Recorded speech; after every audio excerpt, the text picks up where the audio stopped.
Assalamualaikum warahmatullahi wabarakatuh. Kita lanjutkan kajian ekonomi manajerial. Hari ini kita bahas monopoli. Masih bersama saya Yaya Rohmana dari Fakultas Pendidikan Ekonomi dan Bisnis Universitas Pendidikan Indonesia. Nah, ini hal-hal yang akan dipelajari, yaitu sumber terjadinya monopoli, penentuan harga output jangka pendek dan jangka panjang di pasar monopoli, kemudian bagaimana perbandingannya monopoli dengan persaingan sempurna, kemudian memaksimalkan keuntungan monopolis melalui pengendalian output dan pengendalian input, serta nanti kita bahas yang terakhir itu diskriminasi harga. Oke, kita tahu bahwa monopoli itu kan satu gitu ya. Mono itu satu, poli itu kekuasaan. Maka monopoli berarti pasar yang dikuasai oleh satu pembeli. Nah, ini ciri-cirinya. Satu pembeli satu penjual, bukan satu pembeli. Jadi pasar monopoli adalah pasar yang dikuasai oleh satu penjual. Nah, cirinya adalah satu penjual, banyak pembeli. Gitu ya. Yang kedua, tidak ada barang pengganti. Gitu. Jadi produknya tidak ada barang pengganti yang dekat gitu, atau boleh disebut juga unik gitu ya, unik gitu, no close substitute, tidak ada barang pengganti. Yang ketiga, ada hambatan gitu yang signifikan masuk ke pasar. Nah, bisa saja hambatan itu dari kontrol terhadap penguasaan input yang esensial.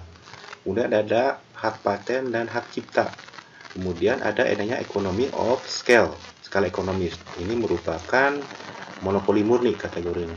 Kemudian ada ketentuan dari pemerintah lewat perundang-undangan, seperti franchise government, bahkan post office misalkan di sini. Nah, secara tidak langsung yang empat itu sekaligus merupakan sumber munculnya monopoli. Jadi sumber-sumber monopoli bisa terjadi karena yang pertama, karena dia menguasai input yang esensial gitu.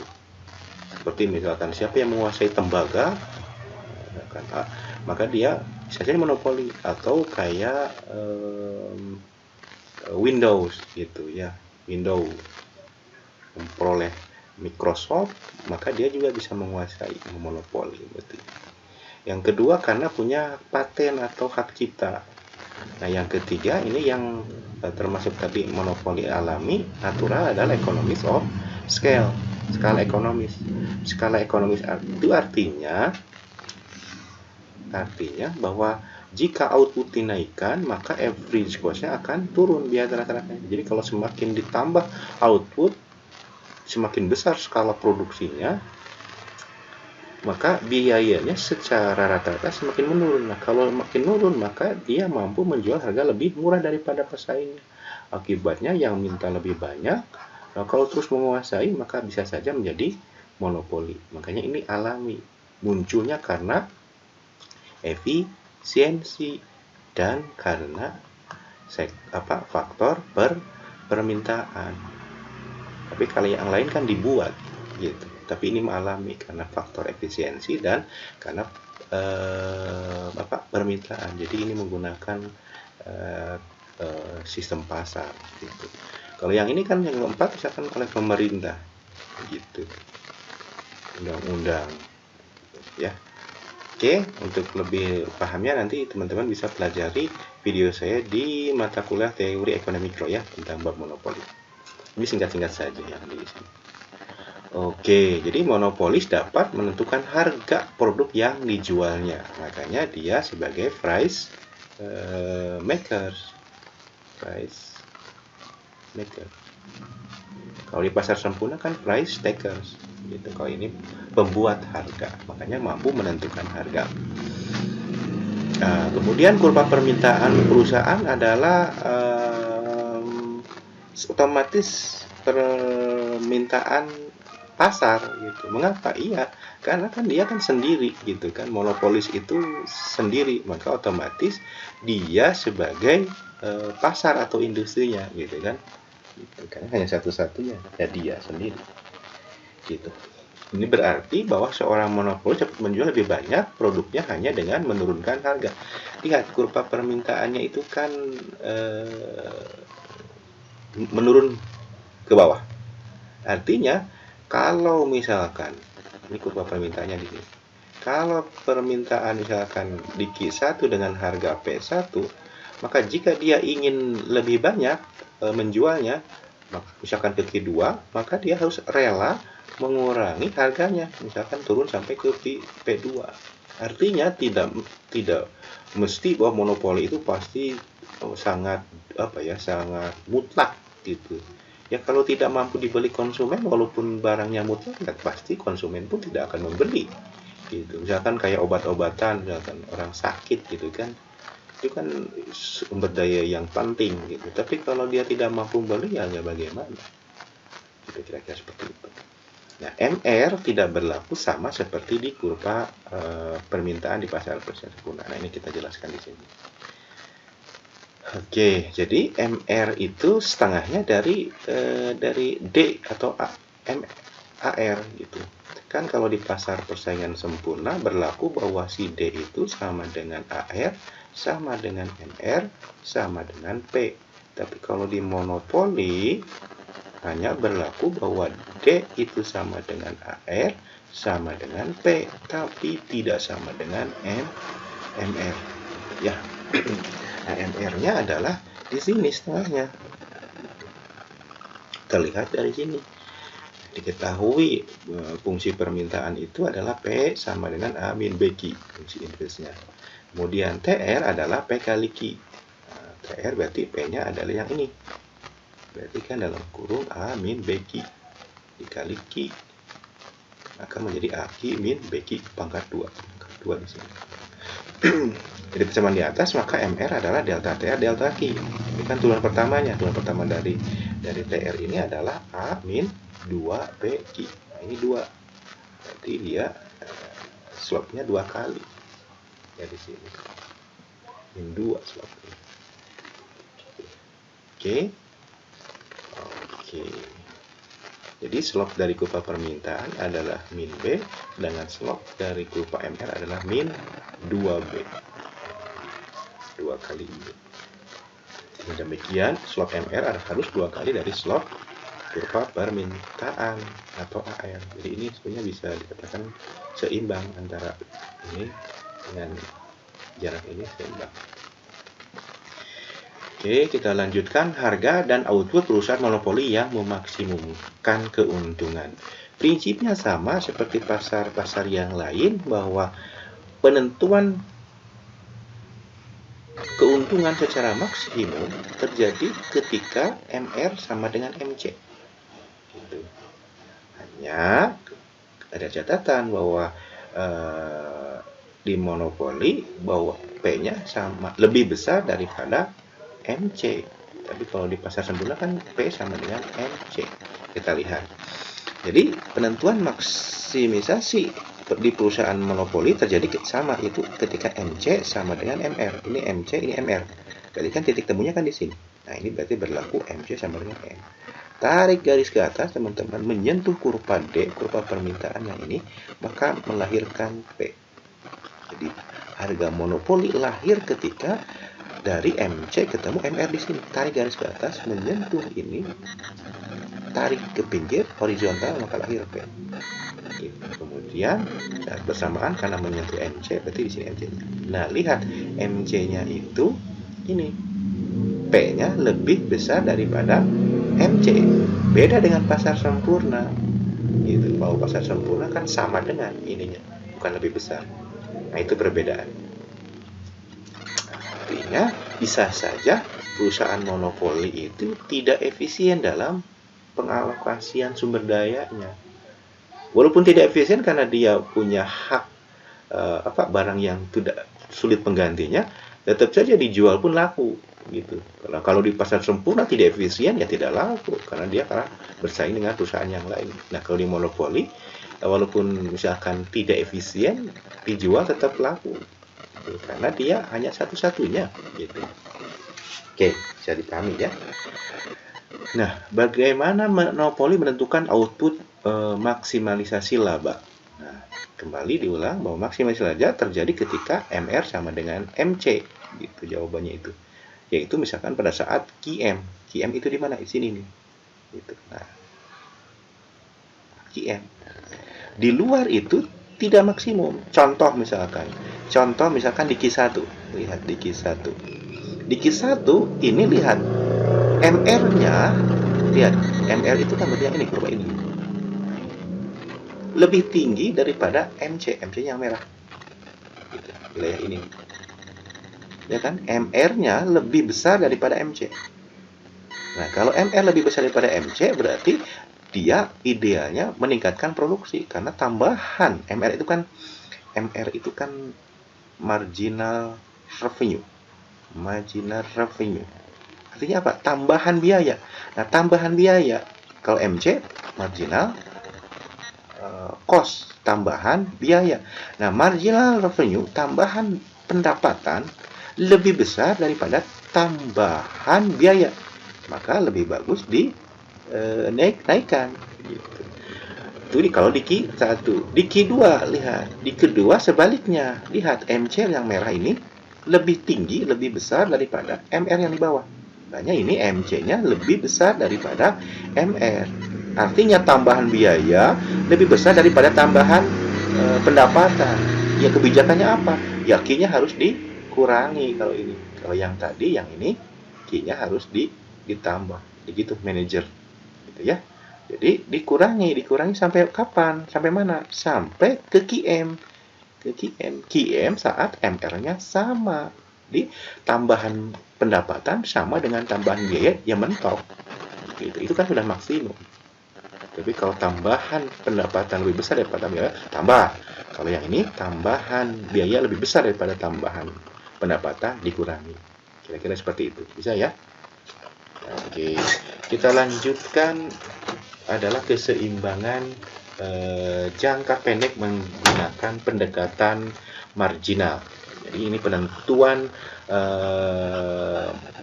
maksimisasi perusahaan di monopoli. Syaratnya yang pertama tadi MR sama dengan MC. Yang kedua P-nya harus lebih besar daripada AC. Kan harga jual lebih besar daripada AC. Tentu ini akan mendapatkan laba. Gitu. Oke, kita lihat MC-nya ini, MR-nya ini, titik temunya berarti di titik B. Dari titik B, teman-teman tarik garis ke atas horizontal ke A, menyentuh kurva permintaan di sini, maka kemudian tembakan ke sebelah kiri, maka lahirlah harga. Berarti ini adalah harga jualnya. Oke. Kemudian saat bersamaan di titik B, sorry. Saya ulangi, mohon maaf. Mulainya dari sini, maaf salah. Mulainya dari sini. Bukan dari titik B, tapi mulai dari MC ketemu dengan MR. Dari sini teman-teman, dari titik ini. Oke, misalkan saya pakai simbol L. Jadi equilibrium pertama di sini, MC ketemu MR. Ini MC, ini MR. Tarik garis ke atas menyentuh titik B. Titik B itu adalah kurva milik AC, maka lahirlah C. Ini C. Ini adalah biaya rata-rata perusahaan. Biaya rata-rata. Oke, tarik plus ke atas menyentuh titik A, yaitu titik kurva D, maka lahirlah P. Jadi lahirnya harga itu dari titik di D, sedangkan lahirnya cost dari kurva AC. Nah, kira-kira seperti itu. Oke, bisa dipahami ya? Nah, ini titik objektif 0. Jadi kalau begitu, misalkan total revenue-nya adalah luas kotak dari 0 P0 A Q0. Mana itu ini? Luasnya adalah kotak ini 0 P0 A Q0. Oke. Kemudian TC adalah luas kotak dari 0 C B Q0. Nah, ini 0 C B Q0. Oke. Dikurangi, maka lahirlah laba. Laba itu kotak dari ini C P0 A Q0. Oke, yang ini. Nah, ini labanya. Itulah keseimbangan jangka pendek menggunakan pendekatan marginal posisi laba maksimum. Nah, tidak selamanya monopoli capai laba maksimum, bisa saja rugi, gitu ya. Nah, ini posisi ketika laba maksimum tadi, MC, saya ulangi biar Anda lebih paham, MC ketemu MR di sini kan. Oke, tarik garis ke atas menyentuh AC maka lahir C, tarik lagi ke atas menyentuh B, yaitu ketemu demand maka lahir P. Maka wilayah ini adalah wilayah profit. Nah, sedangkan di panel B, lihat harga di bawah biaya rata-rata. Ini terjadi sama sebenarnya kejadiannya sama dimulai dari sini, yaitu ketika MR ketemu dengan MC. Ini MR, ini MC ketemu di sini, tarik garis ke atas menyentuh kurva D maka lahir harga. Tarik lagi ke atas menyentuh kurva AC, lahirlah C cost. Karena C lebih tinggi daripada P, maka ini berarti rugi. Kalau ini kan P lebih besar daripada C, berarti ini laba atau profit. Gitu ya. Oke, jadi AC-nya di atas P kurvanya. Kalau ini kan AC-nya di bawah D. Oke. Ini rugi ini. Oke, jadi tidak selamanya monopoli itu rugi. Contoh misalkan kasus di Indonesia itu PT Pos Indonesia gitu kan. Dulu kan mau monopoli gitu. Nah, sekarang bagaimana coba Anda lihat? Kan kondisinya bisa rugi gitu. Kira-kira seperti itu. Kemudian dalam jangka panjang bagaimana? Tadi jangka pendek. Dalam jangka panjang, perusahaan monopoli itu akan mendapatkan labanya laba normal. Gitu.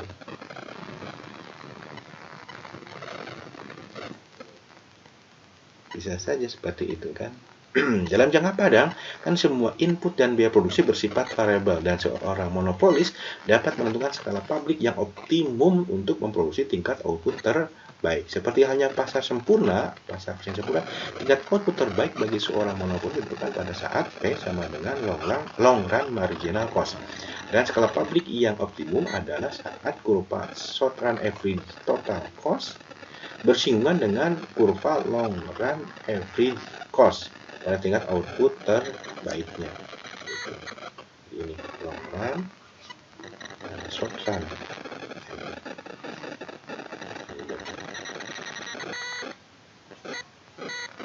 Namun tidak seperti PPS, perusahaan baru terhalang untuk masuk dalam pasar monopoli sehingga orang monopolis bilang bisa saja memperoleh laba ekonomis dalam jangka panjang. Nah, itu memang kelebihan monopolis itu.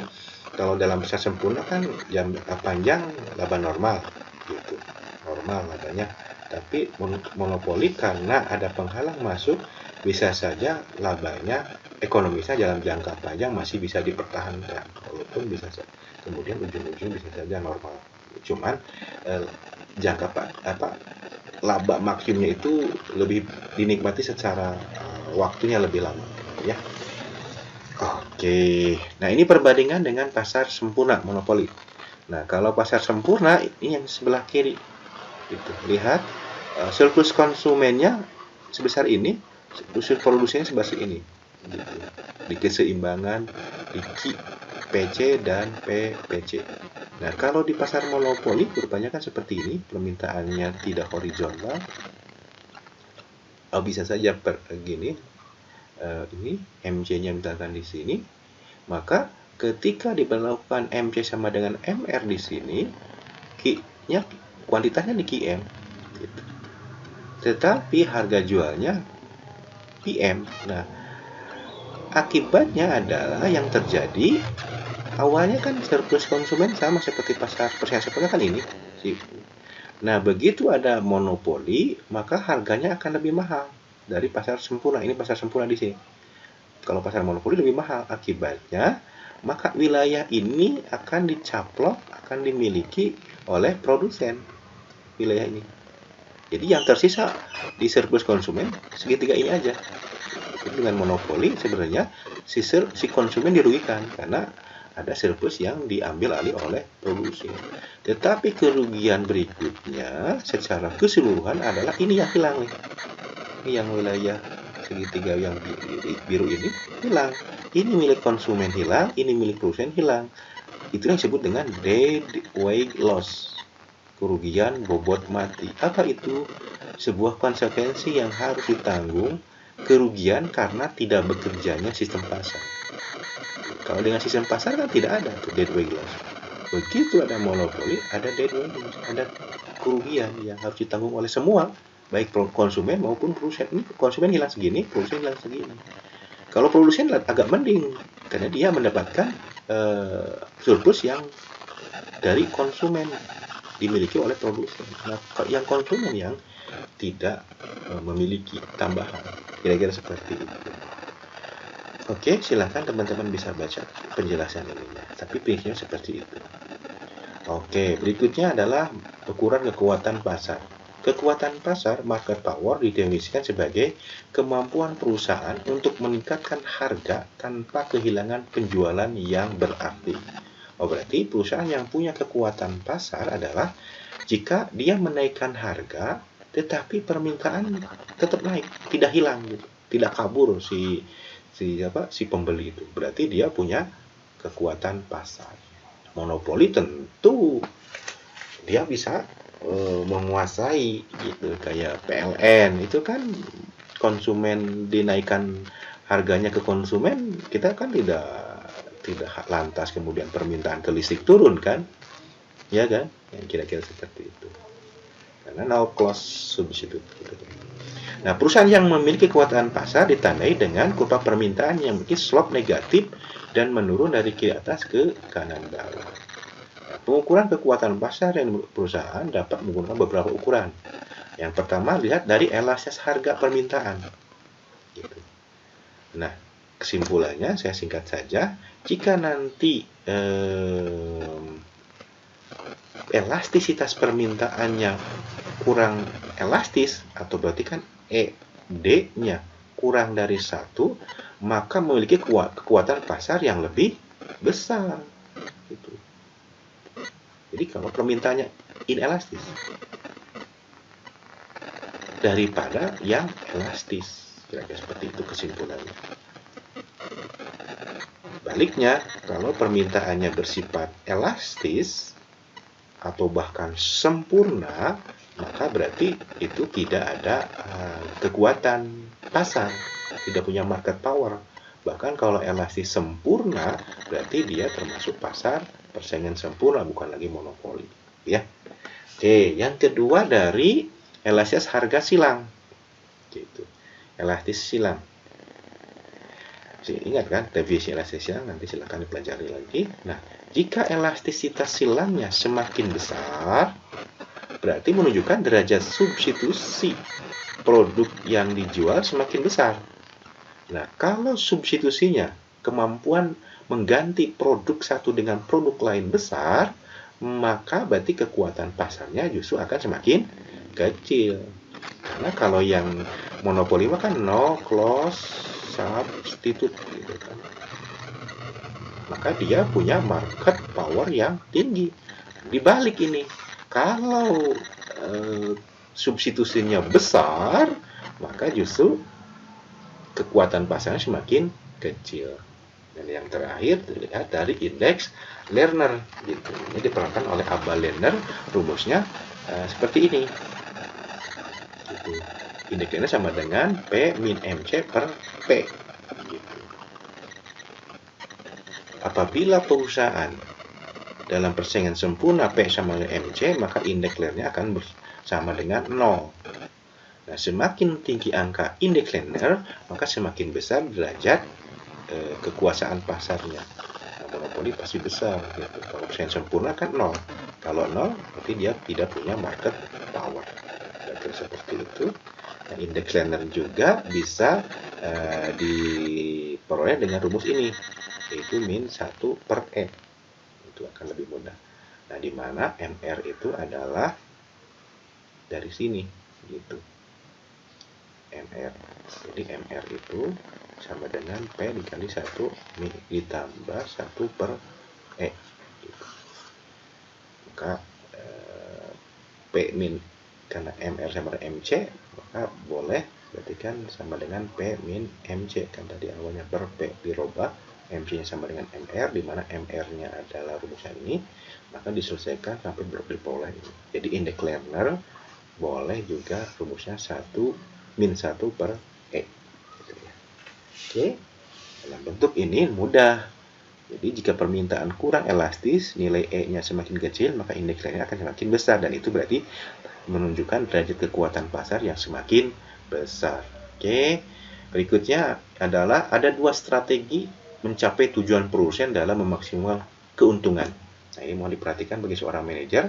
Yang pertama adalah strategi pengendalian output, yang kedua adalah strategi bagaimana mengendalikan input. Nah, keduanya ini berharap mencapai keuntungan yang maksimum secara ekonomis. Kita bahas satu-satu. Yang pertama adalah pengendalian output.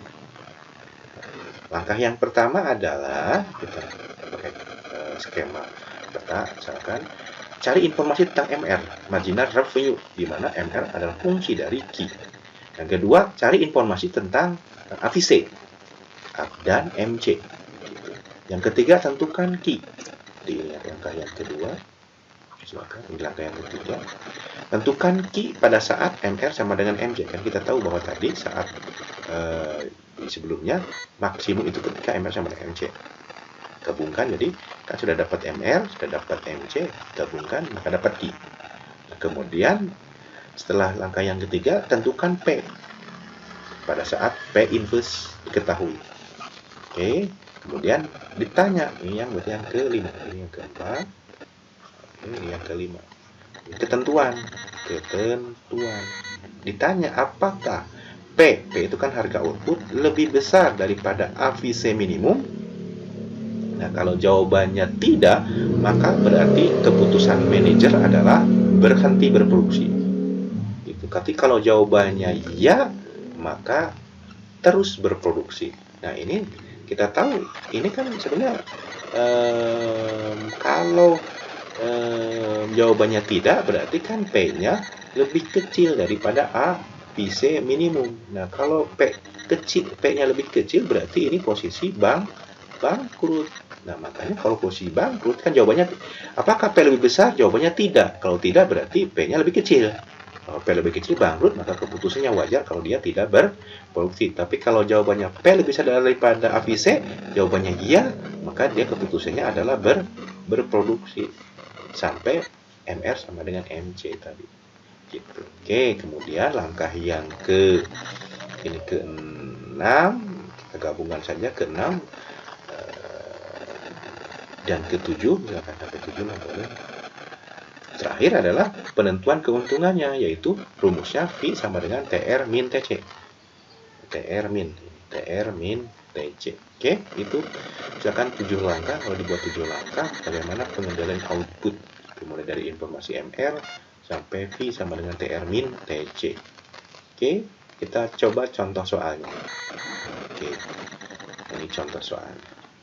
Bayangkan ada sebuah perusahaan, misalkan PT ABC, ada perusahaan yang produksi peralatan elektronik sejenis headphone dengan bermacam fungsinya. PT ABC beroperasi dalam pasar monopoli. Nah, fungsinya berbentuk linear, permintaannya itu Q sama dengan fungsi dari P, dari PR dan I, di mana Q adalah kuantitas permintaan produk headphone, P adalah harga produk headphone, PR adalah harga barang komplementer pelengkap, yaitu radio tape-nya, dan I adalah rata-rata pendapatan keluarga. Nah, menggunakan data deret waktu time series selama periode 2006 sampai 2016, kemudian dilakukan pendugaan oleh perusahaan tersebut di pola fungsi permintaan model regresi linier seperti berikut. Ya, misalkan ini kan mata kuliah ekonometrika, makanya ekonomi manajer ini harus sudah pernah ngontrak mata kuliah ekonometrika sehingga tahu dari mana cerita ini gitu. Oke, atau minimal statistik inferensial kan teman-teman sudah mempelajarinya. Oke, dengan fungsi seperti ini, kemudian punya data time series dari periode sekian, maka diperolehlah fungsi regresinya seperti ini gitu. Oke, 41 min 0,5 P min 0,0225 PR plus 0,616 I. Oke, di mana Q satuannya 1000, Ingat, satuannya 1000 unit, P satuannya dolar per unit, dan PR satuannya dolar per unit, sedangkan I income dalam ribuan dolar per tahun. Oke. Nah, hasil pendugaan telah diperiksa dan memenuhi syarat baik dari segi konsep, analisis, permintaan maupun statistik. Nah, berdasarkan informasi ramalan yang dilakukan oleh konsultan PT ABC diketahui bahwa pada tahun 2017, tadi kan periode di sini kan 2006-2016. Oke. Nah, si penelitian kan 2006 sampai 2016 si datanya. Nah, diketahui misalkan menurut konsultan pada tahun 2017 harga jual produk komplementer radioaktif akan menjadi PR-nya itu $800 per unit dan rata-rata pendapatan atau I adalah $45.000 per tahun. Nah, manajer produksi ABC telah melakukan pendugaan fungsi biaya total menggunakan model regresi kubik. Nah, misalkan untuk memproduksi apa head itu handphone itu, teman-teman, fungsi biayanya ini di PT ABC itu. Kalau tadi kan fungsi permintaan, nah sekarang fungsi biayanya yaitu TC sama dengan 270 plus 28 Q min 5 Q kuadrat plus Q pangkat 3, di mana TC adalah satuan dalam $10.000 total costnya, kemudian Q diukur dalam satuan 10.000 unit. Oke, pertanyaannya adalah bagaimana keputusan pengendalian output dan harga dari PT ABC untuk memaksimalkan keuntungan ekonomi dalam pasar monopoli. Intinya sebenarnya bertanya, harga dijual pada harga berapa dan kuantitas berapa sehingga perusahaan memperoleh keuntungan. Kira-kira seperti itu pengendalian output itu. Ya, jadi Pak, diikuti dulu ceritanya ya. Kita jawab bareng-bareng sekarang. Oke, berikut langkahnya. Yang pertama kan tadi kita mencari MR. Itu mencari MR. Oke. Kita tahu bahwa Q itu kan sama dengan tadi di fungsi permintaannya seperti ini. Dengan data diketahui diprediksi tahun 2017 itu PR-nya 800 dan I-nya 45. Maka ini masukkan data semua ini ke persamaan permintaan. Masukkan yang PR masuk ke PR ke sini. Kemudian yang I masuk ke I. Oke, masukkan. Itu kan masuk 800, I masuk 45, selesaikan, semua dikali-kalikan. Yang P tidak. Karena fungsi permintaan itu kan kita tahu kan Q itu misalkan fungsi dari P dengan mengasumsikan variabel lain, misalkan yang tadi yang PR, I itu dianggap tetap tidak rubah. Makanya I sama dengan A min BP. Jadi si P-nya tidak dihilangkan. Maka yang tersisa ini teman-teman, 50 min 0,5 P. Gitu. Hasil dari penjumlahan ini ditambahkan ke sini. Oke. Nah, dari sini kita buat fungsi inverse-nya. Dibalikan gitu, dikalikan. Jadi kan awalnya kan Q sama dengan 50 min 0,5 P. Pindah ruas 0,5 P ke kiri, kan jadi positif. 0,5 P sama dengan 50, Q-nya pindah ruas ke sebelah kanan menjadi min Q. Maka 50 bagi setengah kan 100 dan 1 bagi setengah adalah 2. Jadi fungsi inverse-nya ini dapat. Oke, dapat ini. Nah, kemudian dari sini kita tentukan total revenue. Nah, kita tahu total revenue itu adalah P dikali Q. P-nya kan yang ini. P-nya adalah 100 min 2 Q, ya kan? Dikali Q. Jadi kan 100 kali Q 100 Q, 2 Q kali Q 2 Q pangkat 2. Nah, kalau sudah dapat TR, maka kita langkah yang pertama kan mencari MR. Maka mudah mencari MR kalau sudah diketahui TR. Jadi MR adalah delta TR delta Q. Turunan pertama dari sini kan berarti kan dapat 100 min 4 Q. Nah, inilah MR-nya. Dapat sekarang. Ini MR. Itu langkah yang pertama dapat. Oke, langkah yang kedua adalah mencari informasi tentang AVC dan MC. Oke. Untuk dapat AVC kita harus tahu kan rumus AVC itu kan sama dengan VC per I. Berarti langkahnya harus tahu VC gitu. Oke. Nah, VC diperoleh dari TC. Oke, kita tahu kan tadi TC-nya sudah ada di soal. Yaitu ini. TC sama dengan 270 dan sekian. Nah, mana yang variabel cost? Yang variabel cost itu yang ada ki-nya. Nah, kalau ini kan fixed cost nih. Lihat, yang 270 itu kan fixed cost. Dia kan tidak tergantung pada ki. Nah, kalau yang sisanya yang ada ki-nya, berarti ini adalah variabel cost. Oke, ini keterangannya. Oke. Oleh karena itu, maka sekarang bisa memperoleh AVC dan MC. Nah, AVC itu kan tadi VC per Q atau pakai T boleh T VC per Q. T-nya kan VC-nya kan yang ini 28 Q min 5 Q pangkat 2 ditambah Q pangkat 3. Oke. Maka ketika dibagi Q, maka yang tersisa adalah 28. Ini bukan, nggak ada Q-nya, kan dibagi. Jadi AVC itu kan berarti kan 28 Q min 5 Q kuadrat ditambah Q pangkat 3 dibagi Q. Maka 28 bagi Q. Habis ininya, mohon maaf, ini sama ketik. Berarti hanya 28 saja. Kalau ini betul, min 5 Q dan ini Q pangkat 2. Oke, ini betul lah sekarang. MC adalah delta TC, delta Q. Berarti kan atau sama dengan delta VC per delta Q. Sama dengan ruang pertama dari sini ya 28 min 2 kali 5 10 dan 3 kali 1 3 Q pangkat 2. Oke, ini dapat MC. Oke, langkah yang kedua sudah selesai. Sudah dapat MR, sudah dapat MC, maka langkah yang ketiga adalah menggabungkan MR sama dengan MC. Kan syarat pemaksimum tetap seperti tadi yang kita jelaskan di kurvanya. MR kan di kurvanya kan gini, ini D kan, ini MR, MC misalkan ke sini MC, maka syaratnya ini ya kira-kira seperti ini. Oke, kita masukkan MR yaitu 100 min 4 Q dan MC tadi 28 min 10 Q pangkat tambah 3 Q pangkat 2. Selesaikan teman-teman, maka diperoleh persamaannya ini. Nah, persamaan ini diselesaikan dengan rumus ABC. Masih ingat tuh ABC? Nah, ini rumus ABC itu kalau ditanya Q1 atau Q2 kan min B plus minus akar dari B kuadrat min 4AC per 2A. Masih ingat kan? Oke, maka silakan dimasukkan saja. Gitu, dimasukkan saja. Oke. Ini berarti A-nya.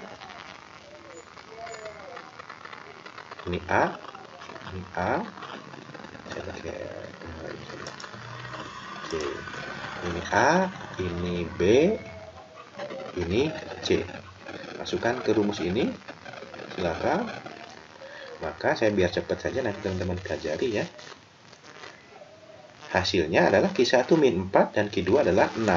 Karena yang dipakai yang positif, berarti Q yang memaksimumkan adalah saat Q-nya 6 dalam satuan 10.000. Jadi kan 60.000. Oke, dapat Q-nya. Oke, langkah yang keempat adalah mencari harganya. Oke, harga optimum, maka kita masukkan ke persamaan inverse tadi, teman-teman. Persamaan inverse. Dari mana ini? Nanti buka slide berikut sebelumnya. Jadi, masukkan ke Q-nya kan 6. Berarti kan 100 min 2 kali 6. Maka hasilnya adalah 88 dalam satuan dolar per unit. Dapatlah P-nya. Q-nya adalah 60.000 dan P-nya adalah 88. Oke, kira-kira seperti itu. Selanjutnya kita mengecek AVC-nya. Coba, betul tidak? Gitu. AVC apakah P-nya lebih besar daripada AVC minimum? Nah, AVC kan 28 min 5 Q plus Q kuadrat. AVC optimum, masukkan angka 6-nya, Q-nya 6 kan, maka 34. karena P optimum 88 lebih besar daripada AVC Q optimum 34, maka PT ABC harus melakukan produksi gitu Kak. Jadi karena P-nya lebih besar daripada AVC saat Q-nya optimum atau saat AVC-nya paling minimum biayanya dengan saat Q optimum, maka dia harus berproduksi gitu. Catatan dalam situasi di mana P optimum kurang dari AVC Q optimum, maka harus menghentikan produksinya atau menutup usahanya, berhenti. Nah, dengan demikian manajer dari PT ABC harus membuat keputusan memproduksi handphone sebanyak 60.000 unit per tahun dengan harga jual sebesar $88 per unit. Nah, ini akan memaksimumkan keuntungan dalam pasar monopoli tersebut, di mana keuntungannya adalah sebagai berikut. V adalah TR min TC. TR adalah P kali Q. P-nya 88, Q-nya 60. Min TC. TC adalah fungsi persamaan TC-nya kan ini, masukkan angka 6. Oke, ini ada di soal 270 tambah 28 Q, min 5 Q pangkat 2 tambah Q pangkat 3, ini ada di soal. Masukkan 6 dari Q optimum. Maka akhirnya adalah keuntungannya sebesar ini. Oke, bisa dipahami ya.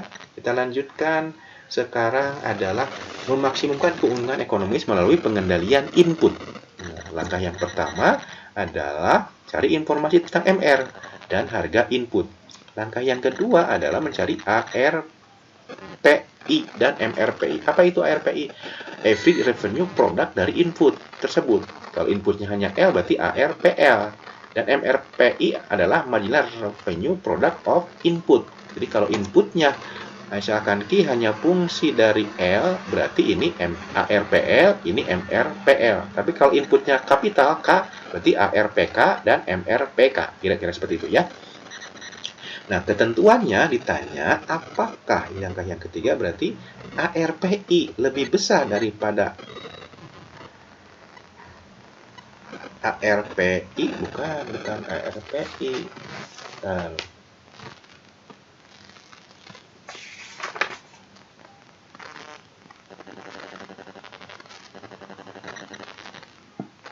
Jadi ini salah, jadi bukan ARP lagi tapi MRPI gitu ya.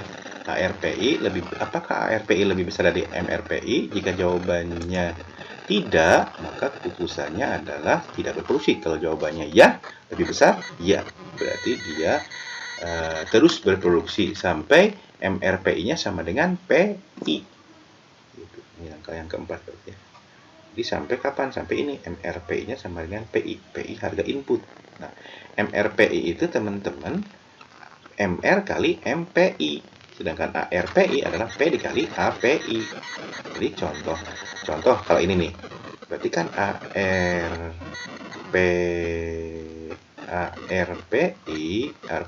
berarti kalau ini L adalah MR kali MPL. Sedangkan kalau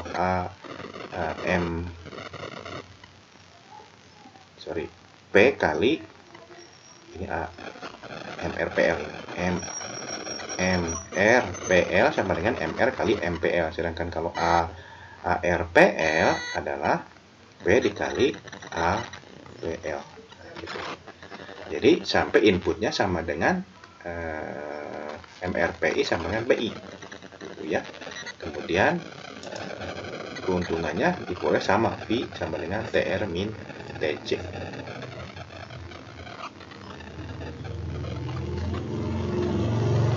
Oke, nah ini contohnya. PT Modern adalah perusahaan industri manufaktur yang memproduksi suku cadang televisi dan beroperasi dalam pasar monopoli.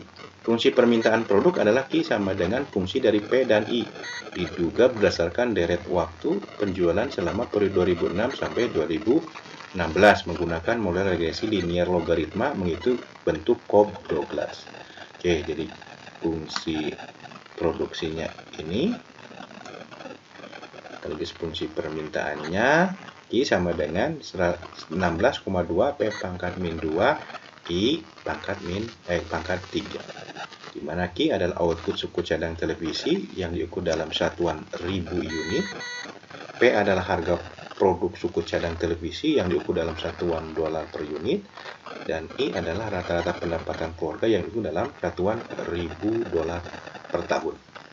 Oke, berdasarkan perkiraan tahun 2017, rata-rata pendapatan keluarga adalah 20.000 dolar per tahun. Maka selanjutnya berarti fungsi produksi jangka pendek Kobdoglas PT Modern adalah Q sama dengan 49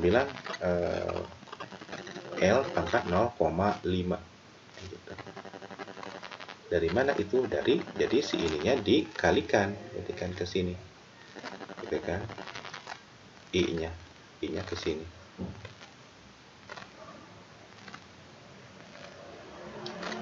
Oke.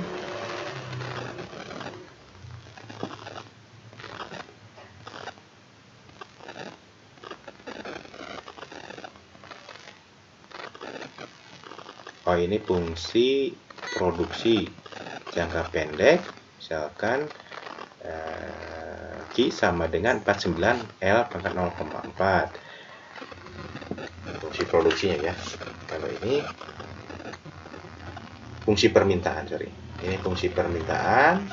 Nah, ini fungsi produksinya. Mohon maaf. Ini fungsi produksinya.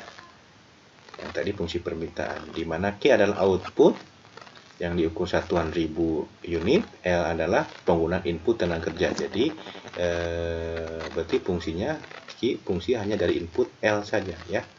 Oke, mohon maaf tadi yang permintaan, ini yang produksinya. Dan L adalah penggunaan input tenaga kerja yang diukur dalam satuan ribu jam kerja per tahun. Oke, pada tahun 2017 diperkirakan tingkat upah akan menjadi 18 dolar per jam. Misalkan ini, biaya tetapnya adalah 2.500.000 dolar. Oke, ini fixed cost-nya. Ini wage-nya. Ini fixed cost-nya. Oke. Nah, pertanyaannya adalah bagaimana pengendalian input? Kalau pengendalian input, karena inputnya L, berarti pada saat L berapakah? Kan kira-kira seperti itu pertanyaannya. Agar memaksimumkan keuntungan monopoli. Oke, kita jawab bareng-bareng. Nah, ini catatan saja. Oke. Maka yang pertama adalah melakukan pendugaan fungsi permintaan produk atau fungsi permintaan inverse-nya. Nah, kita kemudian menentukan fungsi permintaan marginal. Selanjutnya mencari informasi tentang harga dari input produksi, yaitu PI. Oke, maka berdasarkan informasi di atas, kita melakukan perhitungan sebagai berikut. Nah, fungsi permintaan kan tadi Q sama dengan 16,2 P pangkat min 2 I pangkat 3. Nah, apabila pendapatan rata-rata tadi tahun 2017 diperkirakan 20.000, dengan kita singkat I-nya sama dengan 20, maka pendugaan fungsi permintaannya sekarang adalah masukkan berarti yang ini, I-nya masukkan ke sini. P tidak diselesaikan. Jadi 16,2 P pangkat min 2 I pangkat min 3, I pangkat 3, berarti kan I-nya sekarang 20 masukkan. Maka yang tersisa adalah 129.600 P pangkat min 2. Nah, I-nya melebur. Jadi inilah fungsi permintaannya. Oke, setelah I-nya ada. Nah, fungsi permintaan inverse-nya berarti kan dibalikan. Berarti kan kita tadi 129.600 P min 2, maka ini pindah ruas ke sebelah kanan menjadi 1 per P pangkat 2, sama dengan Q dibagi 129.600,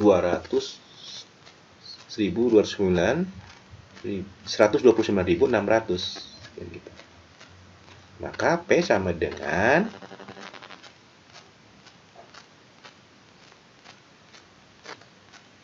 129.600 per Q, sama dengan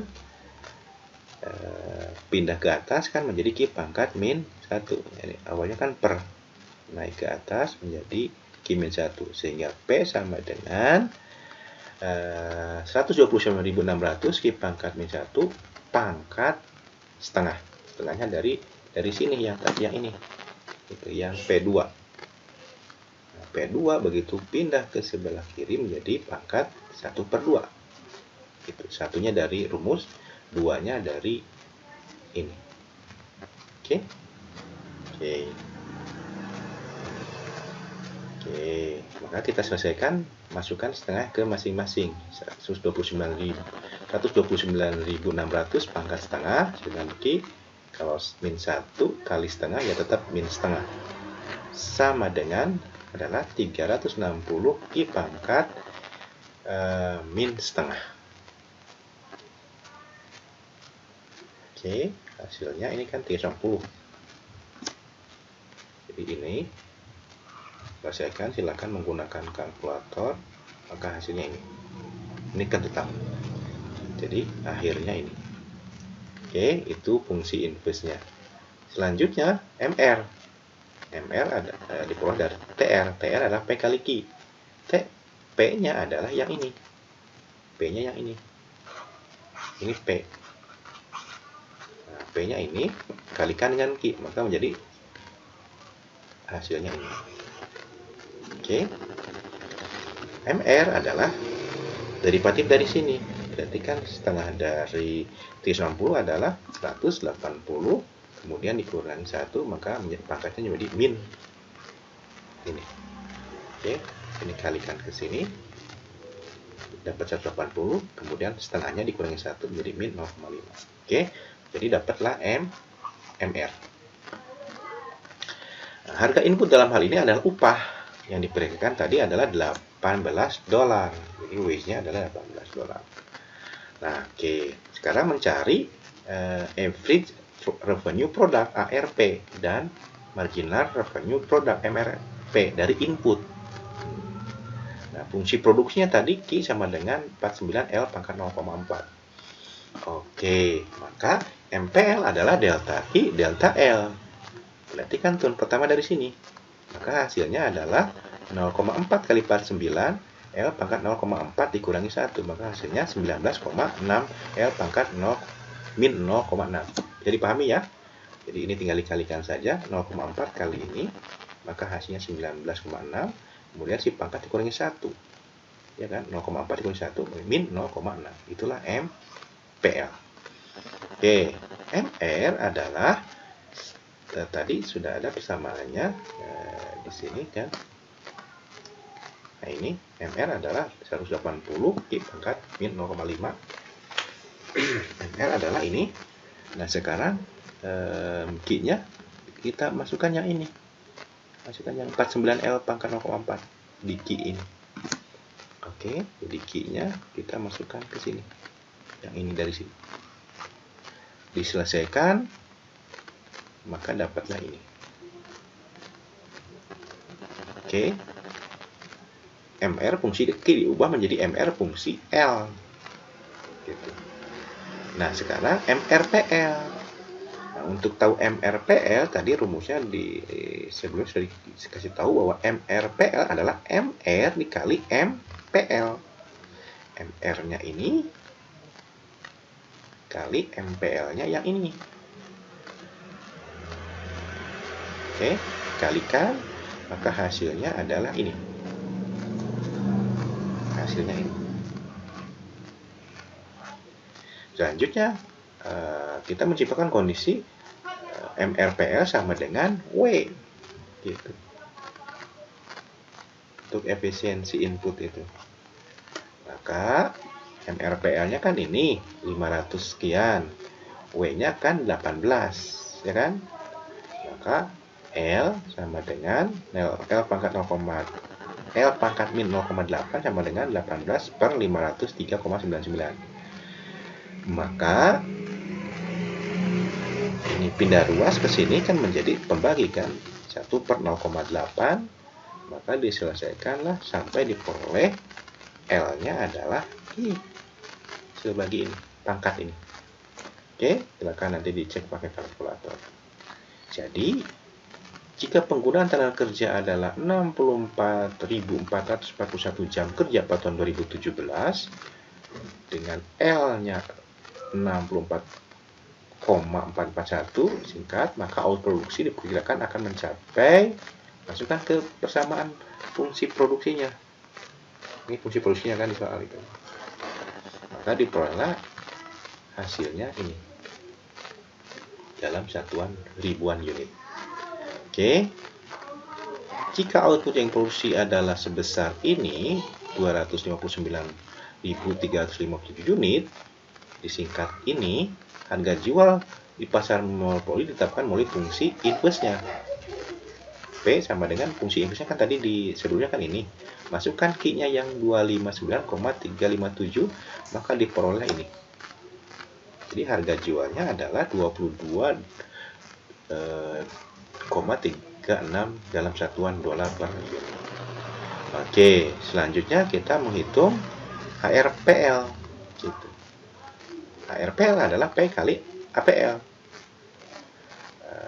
APL adalah Q per L. Gitu. P-nya sudah ada 22,36, Q-nya adalah 259,357, L-nya adalah 64,441. Maka hasilnya adalah 89,99 dalam satuan dolar per jam. Yang ketiga, memeriksa aturan. Sebelum keputusan aktual berupa rencana penggunaan input tenaga kerja pada 2017 sebesar 64,44 jam untuk porsi output suku cadang televisi sebesar Q-nya adalah 259,357, disingkat ya, ini kalau ini ribuannya, agar jual pasar monopoli dengan harga 22,36 per unit atau P22,36, maka kita perlu memeriksa aturan sebagai berikut. Jika nanti ARP lebih besar daripada MRE, maka perusahaan berproduksi dengan ketentuan input produksi diproduksi sampai mencapai PI sama dengan MRPI, yaitu harga input sama dengan penerimaan marginal produknya. Oke, tapi jika nanti ARP-nya lebih kecil daripada MRP, maka perusahaan tidak perlu berproduksi, gitu. Oke. Perhitungan nilai MRPL untuk perencanaan penggunaan tenaga kerja sebesar 64.441 jam atau disingkat ini adalah sebagai berikut. MRPL sama dengan 503,99 L pangkat min 0,8, masukkan L-nya, maka diperoleh $18 per jam. Itu MRPL-nya. Gitu. Kemudian oleh karena ARPL pada saat L64.441 itu sama dengan 89,99, itu lebih besar daripada MRPL dengan 64.449 yaitu 18. Jadi karena ARPL-nya 89 lebih besar daripada MRPL yang 18, maka kita memutuskan untuk berproduksi gitu sebesar ini dengan input ini dengan harga jual $22 tadi.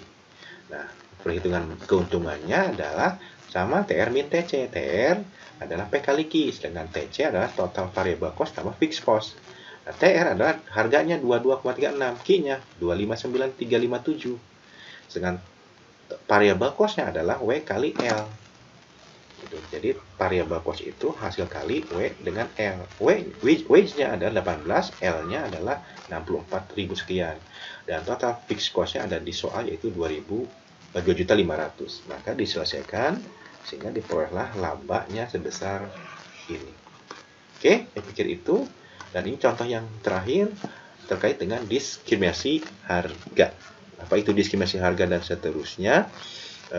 Silakan teman-teman lihat video pembelajaran di bab teori ekonomi mikro tentang pasar monopoli. Oke, PT ABC adalah perusahaan industri manufaktur yang menjual produknya ke pasar dalam negeri dan pasar luar negeri. Fungsi permintaan untuk masing-masing pasar adalah sebagai berikut. P1 berarti untuk dalam negeri dan P2 ini untuk luar negeri, di mana harganya adalah satuan dolar, Q-nya dalam 1000 unit, dan total cost-nya adalah ini. Oke, ditanyakan berapa tingkat output yang harus diaplikasikan di dua pasar tersebut supaya diskriminasi harganya berlaku baik. Dan berapa juga harganya di dua pasar tersebut, itu output dan harganya. Kemudian berapa tingkat keuntungannya? Oke. Menurut Anda, apakah perlu melakukan diskriminasi harga? Diskriminasi harga itu intinya adalah dengan produk yang sama, kita memberlakukan harga berbeda di pasar yang berbeda. Gitu. Harga berbeda, produk yang sama di konsumen berbeda. Gitu. Jadi produknya sama, tapi dijualnya beda. Yang satu di mana? Ya kebetulan yang ini adalah dalam negeri, yang satu di luar negeri. Gitu. Harganya berbeda antara konsumen berbeda tadi, konsumen dalam negeri dan luar negeri, tapi produknya sama. Oke, supaya apa? Supaya keuntungannya lebih besar intinya. Oke, maka kita jawab bareng-bareng. Oke, berarti penentuan laba maksimum kita harus MR sama dengan MC kan gitu. Oke, untuk tahu MR sama dengan MC kan kita harus tahu dulu TR. TR1, misalkan TR1 itu di dalam negeri, 500 min 8 Ki. Oke, ini luar negeri. Oke. Oke, berarti sekarang di dalam negeri dulu. Dalam negeri. TR1 sama dengan, berarti kan P1 kali Ki. P1 tadi persamaannya adalah 500 min 8 Ki dikali Ki, berarti TR dalam negeri TR1 adalah 500 Ki min 8 Ki pangkat 2. Oke, dapat TR. Kalau sudah dapat TR, maka kita bisa memperoleh MR-nya. MR1 sama dengan 500 min 16 Ki. Oke, dapatlah MR. Kan nanti akan dibuat MR sama dengan MC. Nah, itu dalam negeri. Sekarang luar negeri. Luar negeri berarti kan TR2 sama dengan P2 dikali Ki. P2 ada di soalnya itu tadi 400 min 5 Ki dikali Ki. Maka TR-nya TR2 berarti sama dengan 400 Ki min 5 Ki pangkat 2. Dapat TR. Kalau dapat TR maka kita bisa memperoleh MR-nya. MR luar negeri, MR2 itu 400 min 10 Ki. Oke, dapatlah. Oke, sekarang kita mencari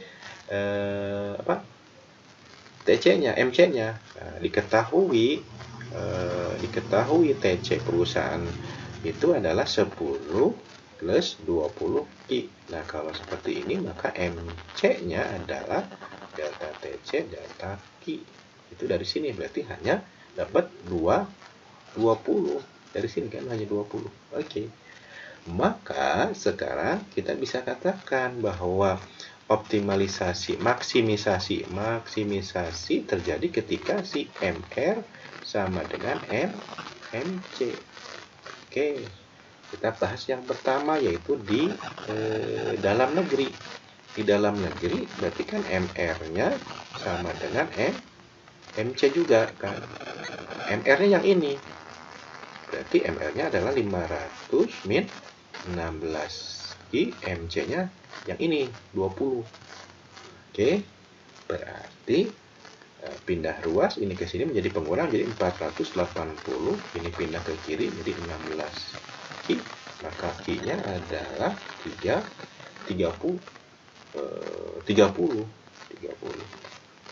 Oke, jadi output yang dijual adalah 30 dengan harga jualnya berapa? Harga jualnya adalah yang ini, yang P ini. Jadi P sama dengan 500 min 8 Ki. Berarti kan 500 min 8 Ki-nya adalah 30. Berarti sama dengan berapa? 260. Ya kan? 260. Nah, ini harga jualnya. Oke, sekarang yang di luar negeri, harga di luar negeri, harga dan di luar negeri juga sama berlaku, harus MR sama dengan MC. MR-nya yang ini sekarang yang luar negeri, yaitu 400 min 10 Ki sama dengan MC-nya sama, kan satu perusahaan, yaitu 20. Maka ini menjadi 3, pindah ruas kan 400 kali 20 adalah 380 sama dengan 10 Ki. Maka Ki-nya adalah 38. Berapa harga jualnya? Harga jualnya masukkan saja ke P ini, 400 min 5 Ki. Jadi kan 400 min 5 kali Ki-nya adalah 38. Berarti kan 400 min 190. Berarti P-nya sekarang adalah 210. Nah, ini harga jual di luar negeri. Oke. Oke. Maka berapa sih labanya sekarang? Labanya gitu. Sekarang labanya. Nah, laba itu V itu sama dengan, berarti kan TR1 ditambah TR2 dikurangi TC. Oke. Nah, berarti sekarang kita mencari TR1. TR1 itu kan berarti dari dalam negeri. TR1 adalah rumusnya itu kan 500 Ki min 8 Ki kuadrat. Berarti kan sama dengan 500 kali Ki-nya kan 30 tadi. Min 8 kali 30 pangkat 2. Maka ini menjadi 15.000 min 7.200. Jadi TR1-nya sekarang adalah 7.800. Itu TR1. Sekarang TR untuk kedua. TR kedua adalah dari luar negeri. Itu 400 Ki min 5 Ki pangkat 2. Berarti kan 400 Ki-nya tadi berapa? 38 min 5 38 pangkat 2. Maka hasilnya 15.200 min 7.220. 7.220. Maka TR2-nya adalah 7.980. Oke. Kemudian yang ketiga ini terkait dengan TC. Oke, TC adalah 10 ditambah 20 Ki. Nah, 10 ditambah 20 Ki-nya gabungan. Ki 1 ditambah Ki kedua. Kan Ki-nya tetap gabungan kalau. Berarti kan 10 ditambah 20, Ki 1-nya adalah tadi 30, Ki 2-nya adalah 38. Berarti kan 10 ditambah 20 kali 68. Oke, berarti kan sama dengan 10 ditambah 1.360. Sehingga total cost-nya adalah 1.370. Nah, baru sekarang kita masukkan. Jadi laba itu sama dengan TR1 ditambah TR2 dikurangi TC. TR-nya tadi yang satu 7.800 tambah TR yang kedua adalah 7.980. TC-nya adalah 1.370. Oke, jadi labanya adalah 1440. Oke, saya pikir itu. Terima kasih. Sampai jumpa lagi pada pertemuan berikutnya. Assalamualaikum warahmatullahi wabarakatuh.